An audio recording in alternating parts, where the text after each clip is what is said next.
weather satellite. Whoa. What? My turbine!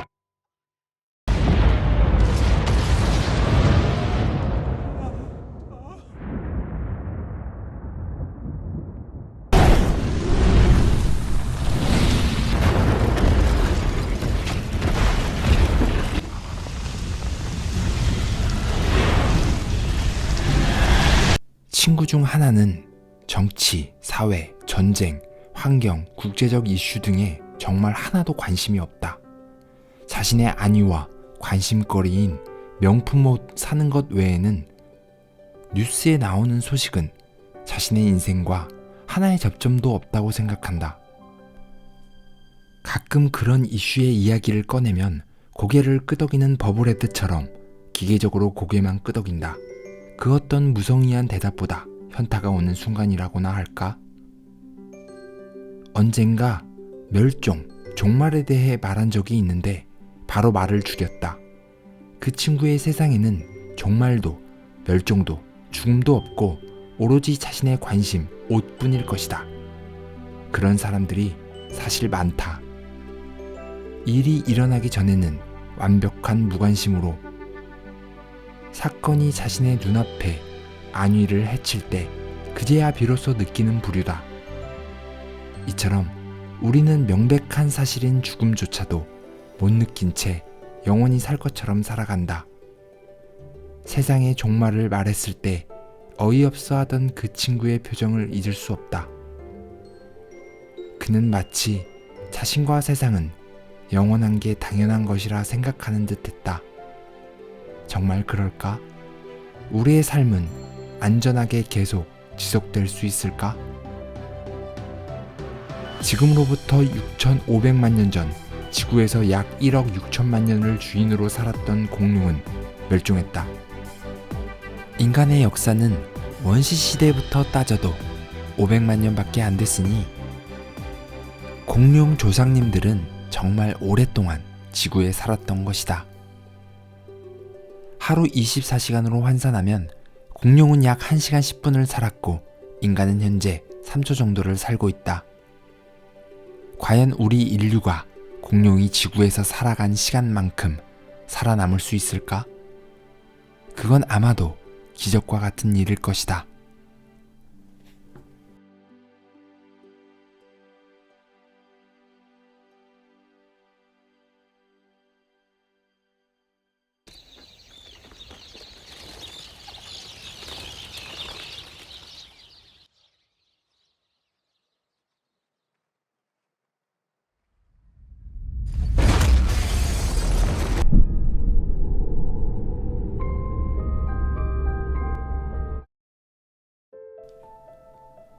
그 오랜 시간 동안 버틴 공룡이 사라진 이유는 소행성 충돌이다. 영화 딥 임팩트, 아마겟돈, 그린랜드, 돈룩업은 모두 소행성이 지구에 충돌하는 영화들이다. 천문학자들은 우리가 살고 있는 지구는 마치 총알이 빗발치는 전장 속에 서 있는 것과 같다고 표현한다.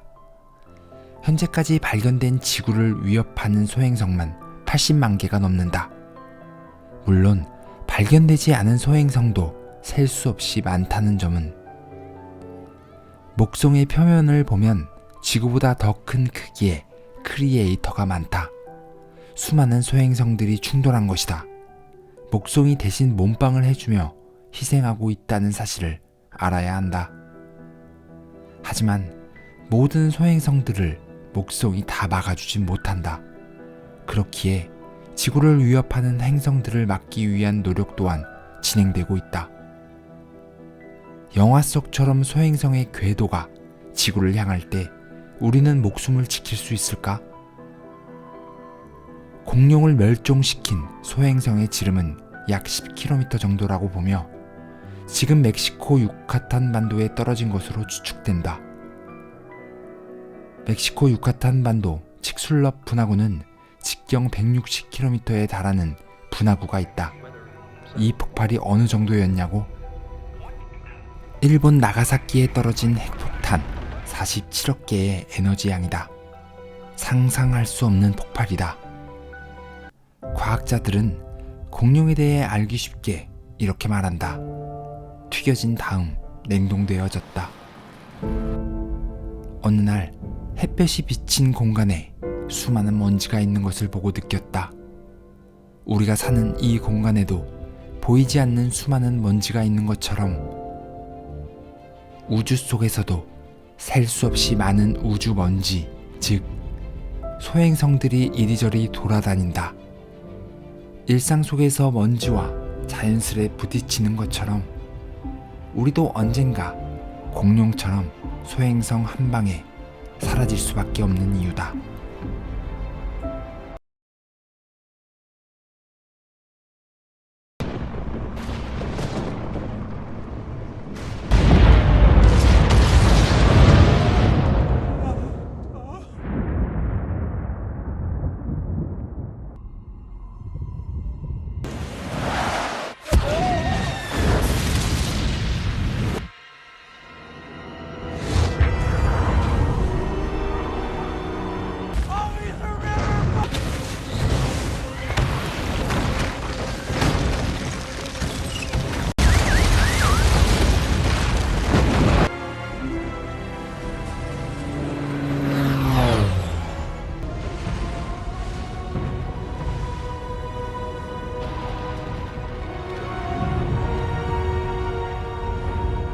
영화 2012는 미국 옐로우스톤 폭발을 가정한 작품이다. 미국 와이오밍주, 몬태나주, 아이다호주가 만나는 지점에 위치한 이곳은 미국 최대 국립공원으로 유명한 관광지이기도 하다. 면적은 서울보다 15배가량 크고 충청남도, 충청북도보다도 넓다. 공원 곳곳에 유황가스가 계속해서 분출되고 있고 간헐천도 심심치 않게 폭발한다. 이미 210만 년 전, 130만 년 전, 그리고 63만 년 전에 폭발했다. 폭발 주기를 계산해보면 70만 년 정도의 시간이다. 그렇다면 다음 폭발 시기는 아마도 10만 년 안에 폭발하지 않을까? 이 옐로우스톤이 폭발하면 지구 인구의 절반은 사라질 것이다. 히로시마 핵폭탄에 약 153만 배의 위력을 지녔다고 하니 일단 폭발하면 그냥 지구의 인류는 끝났다고 보면 된다. 폼페이라는 번성했던 도시를 한순간에 암흑 속에 덮어버린 베수비오 화산과 전세계 기후를 바꿔버린 1815년 탐보라 화산 폭발은 역사의 기록에 남았다. 영화 폼페이 최후의 날은 79년 폼페이를 집어삼켰던 베수비오 화산을 배경으로 한다. 실제로 폼페이 유적지를 가봤는데 그 오랜 세월 참혹했던 모습이 놀랍게도 그대로 남아있다. 화산이 폭발하고 2분 안에 고농도 이산화탄소로 사망했을 것이고 수분 안에 들이닥친 화산재로 지금까지 보존되었던 것이다.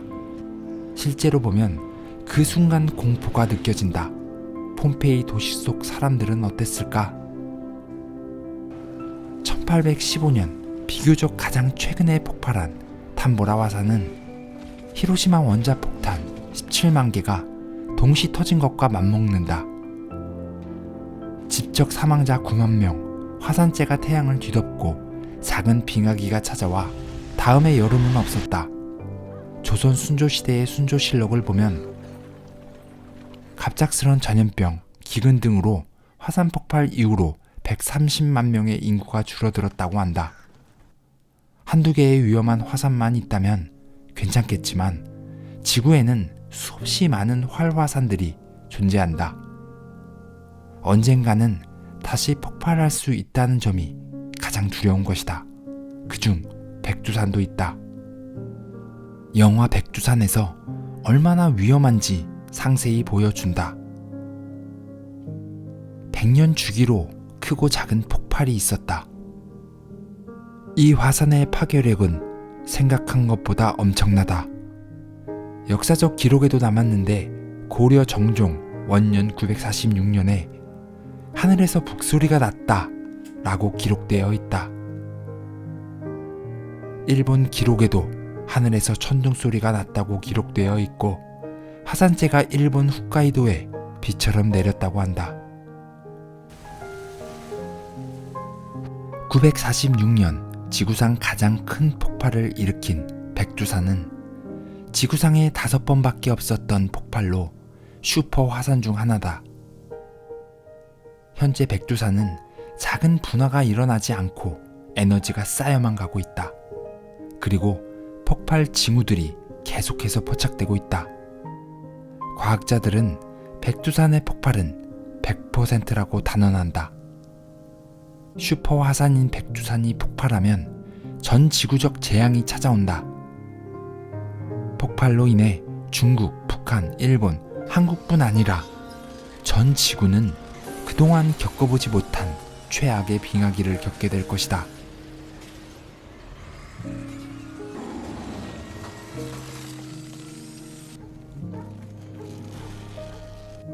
놀랍게도 가장 빠른 시간 내에 폭발할 화산이 바로 백두산이라는 것이다. 종말을 앞당기는 기후위기는 지금도 진행 중이고 소행성 충돌, 화산 폭발은 언제 일어나도 놀라운 것이 아니다. 결국 인간의 멸종 그리고 종말은 필연적이다. 어쩌면 이런 일에 전혀 관심 없던 친구는 이렇게 말할지도 모른다. 그럼 어차피 멸망할 건데 알아서 뭐해? 종말이 어차피 올 텐데 열심히 사는 게 무슨 의미냐고? 사실 인간의 종말은 매일매일 일어나고 있다. 개인의 죽음은 그 시간과 세계의 종말이기 때문이다. 우리는 100% 명확한 죽음을 앞두고도 사실 영원히 살 것처럼 살고 있지 않은가? 그러니 종말이 오니 그냥 막 살며 삶을 포기할 이유가 되지 못하는 것이다. 물론 그 친구가 세상에 관심이 없다고 해서 열심히 살지 않은 것은 아닐 것이다. 하지만 세상에 관심을 가지지 않는다면 어떤 식의 종말은 더 빠르게 올 수도 있다. 하루를 소중하게 의미 있게 사는 것이 언제나 진리인 이유다. 아무리 인간 문명이 발전한다고 해도 재난을 막을 수는 없다. 우리가 어쩔 수 없다는 걸 부정할 수 없다. 하지만 내가 알고 관심이 있는 것과 없는 것은 차이가 크다. 관심을 가지지 않고 모른 척 한다면 막을 수 있는 재난조차 막을 수 없기 때문이다.